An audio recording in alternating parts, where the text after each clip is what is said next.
A Slack Story by James Sherrett. Saying no nicely.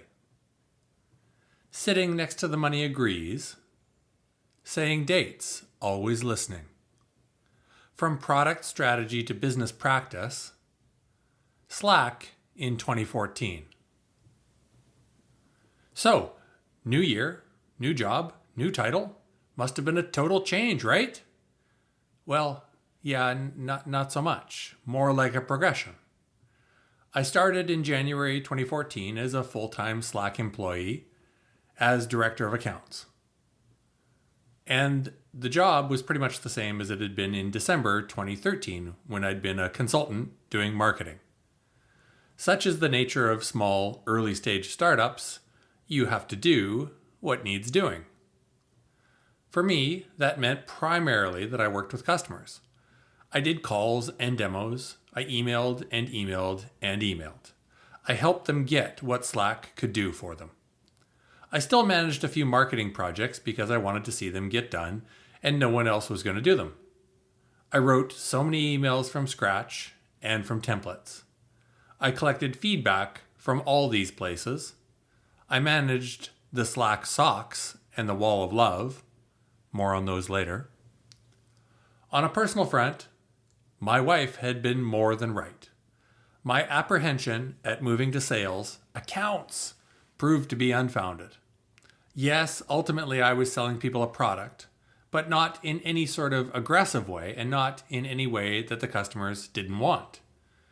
This was really the key. They wanted the product. They wanted to try it out. They wanted the experience. They wanted to believe in the promise that Slack held to be less busy.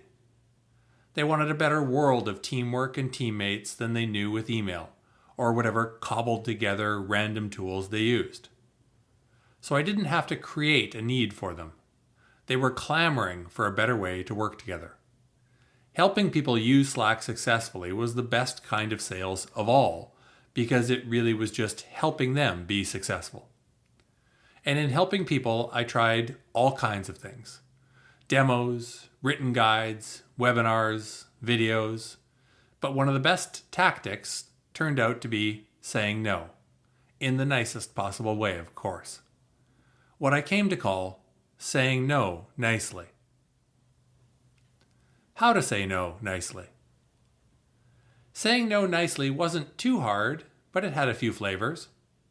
First, sometimes it was simply saying no, with some context on why the answer was no. Here are some examples that came up often. Question: can we use Slack on our own servers? We only use on-premises software systems. Answer: no, that's not something we've built or something we're intending to build. Slack is meant to be used live online, and we feel like this is the direction the world is headed. ... Question: does Slack have a Windows mobile client? Answer: no.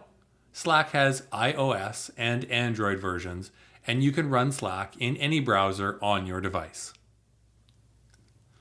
I think that saying no nicely to customers struck them as refreshing and honest. It simplified the mental model of Slack for them. Instead of using it for all kinds of things in all kinds of different contexts, you used it to communicate online, which everyone thought of as simple and hardly anyone did well. It also meant an easier transition to Slack for customers. Wait, easier? Well, maybe not easier always, but clearer and more direct. They just had to move their communication from email /Skype /HipChat /FlowDocs to Slack, and life got better. Second, sometimes a customer asked about something we had been considering or were building, so it was more so saying not yet rather than saying no nicely. Question: can I invite a freelancer into Slack and only give them access to 1 or 2 channels? I don't want them to know we're going to fire them. Answer: not yet, but we are working on a guest access feature for limited access to specific channels. You can also use private channels today to control who has access to specific information. As a testament to the quality of our team, many of the questions I received were ones we had already considered and the engineering team had invested some thought in. Perhaps the features already existed on our roadmap, and a customer question offered an opportunity to deepen the conversation and learn more about their needs. So that became the third type of saying no nicely, restating what we could say yes to today and learning about what we might be able to say yes to in the future. For example, people wanted Slack to work with their heterogeneous security setups. Question: can I have Slack sync with my identity management system, IDP, so people don't have to log in with whatever email address/password they want? Answer: today, you can use Slack with Google's gAuth as an identity provider, and we're looking to add SAML-based options in the future. What IDP are you using? Asking a question in response to their question opened up a conversation about identity providers, IDPs, and we could start to get a sense of the market and what products we wanted to integrate with. We also got a chance to ask questions about how other products they already used integrated with their IDPs and whether that additional functionality required an upgrade in plan. Why, yes, it did. Good to know. The use of a SAML-based IDP proved to be a key distinguishing feature between small business and medium-sized businesses, and a great feature set to include in a higher-priced plan for us. Our customers were helping us solve our segmentation problem of who needed what features. Never say dates, always be listening. A key part of the second way of saying no nicely, saying not yet, was backing up the answer with some notion of timing, yet never saying a specific date for a feature to be released. We had a hard rule never to say a date. Instead, I replied with ideas of timing set around tranches of time for feature likeliness. Something not yet that was coming was weeks away, or within the next quarter, or a few months out. It sounded both to me and customers less flimsy than saying coming soon or next release, and it was more sound. They got a sense of timing, and almost always that proved to be most of what they sought. They were saying, just give us an idea of when to expect it. Much of the time, I found the richest way to work with a customer and understand what they were seeking was in answering a question with a question. This isn't earth-shattering to say, but it's worth repeating because it's not well practiced. So much of sales turned out to be not talking, but listening. When I used how and what questions, the conversation with customers flowed, and lots of details got shared. We each got a chance to learn. When it really worked well, it often felt like together with our customers, we were discovering what was essential to have in Slack and what wasn't Slack. Often early on, customers asked about features that lived outside of what we conceived of as Slack's product space. Task lists, documents, systems monitoring, project management. I had to build up some knowledge of adjacent product spaces to understand their questions. Then mentioning a few product options helped confirm what they sought and how they thought about Slack. That kind of created a fourth way to say no nicely with a redirection. Right, so that's the core of Slack, but here are some other products to add to Slack, like a task manager for teams, or a word processor for lawyers, or a project management application for construction. Again, just asking how they imagined a specific thing working for them, or what they use today for that job, let them share their needs and led me to better understand what they sought to achieve. Going through these conversations, we started to really see how work interconnected for our customers. Often, they'd need to chain together tools to get things done. Monitoring software for alerts, something else for doing diagnostics, another tool for analytics, knowledge management, code repositories, version controls, testing, and quality assurance. They had to orchestrate complex patterns with tools and teammates, and we positioned Slack as the place they could conduct that orchestration. Communication linked together all the steps. From product strategy to business practice. Saying no nicely started for us as a product philosophy. Then it extended beyond how we looked at our product to how we looked at our work and our business overall. It meant we didn't have a Facebook page, Or maybe we had a Facebook page to hold the namespace and prevent anyone else using it, but it just said, check our Twitter feed, smiley face.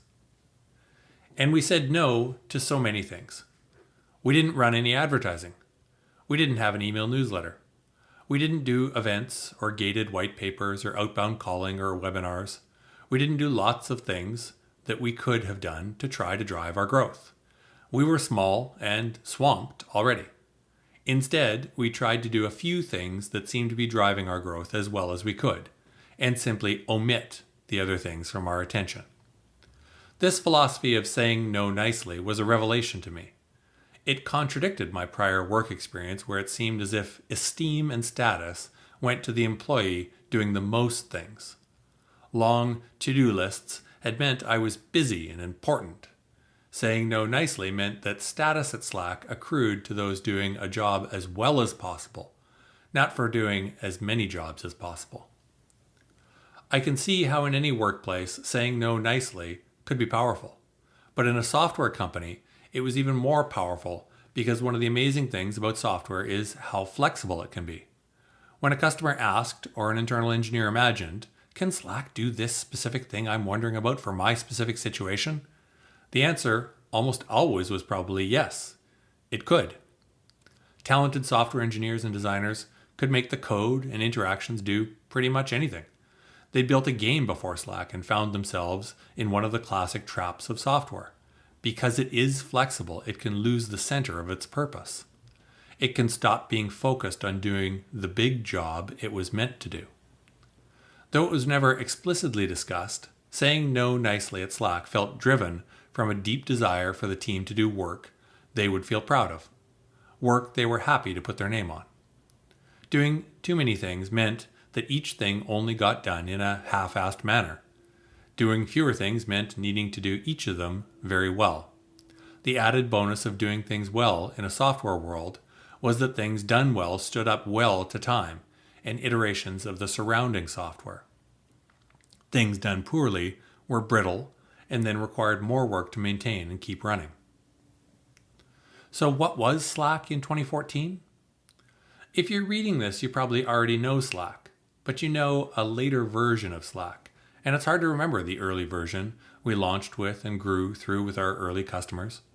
So join me in the time machine again, back to Slack in 2014. What was it? Messaging at its core. Yes, just writing and managing words. Around 90% of our customers' time was spent on messaging, the simple composition, organization, and reading of messages. That seemed pretty simple, right? Lots of other products also had messaging in them, or messaging comprised the whole product. But what we realized is that messaging is an incredibly high engagement activity essential to doing digital work. It's demanding and greedy of its users' attention. Try texting and talking, and you'll see how greedy. It eats all your brain. So it needs to be rewarding to use and simple and powerful all at once. It also, as a result, tends to pull in a big range of requirements because of its heavy use and, as mentioned above, it linked together all the diverse/weird/heterogeneous steps of digital work. As soon as people used Slack a lot to express themselves, they wanted better ways to express themselves. How to do formatting to emphasize, denote meaning, or add nuance to writing. How to quote text. How to include code, links, documents. And that's not even considering how to incorporate messages from computers, images, videos, audio snippets, and the essential animated GIFs. People expected all of that from messaging in 2014. Then, if you've got people expressing themselves and investing their attention in your software, how can you care for their attention? How do you let people alert each other and at the same time manage their own focused time? What do they need to know when first using the product? What do they need to know when they are power users? What about for topics they only want to skim versus topics they need to know everything about? Saying no nicely started as a product philosophy, spread to a business philosophy, and realistically functioned as the only coping mechanism that we could use to keep up and keep our heads on straight. On calls, I often had to tell people Slack was an iceberg product, What you see at any moment is only a fraction of what's happening. When people doubted how complex it was to do messaging well, I might have shared some detail with them. For example, here's a workflow drawing from a specific point in time, because this changed quite a bit over time, that sets the rule of whether Slack notifies someone or not.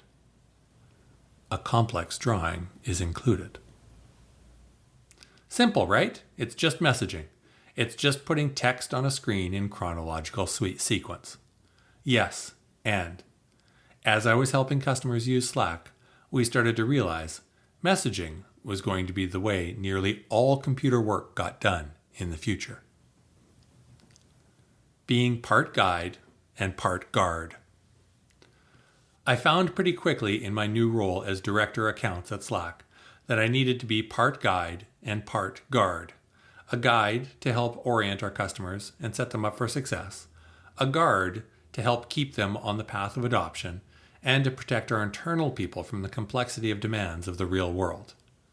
And can I say how much fun it was to realize that? Super fun.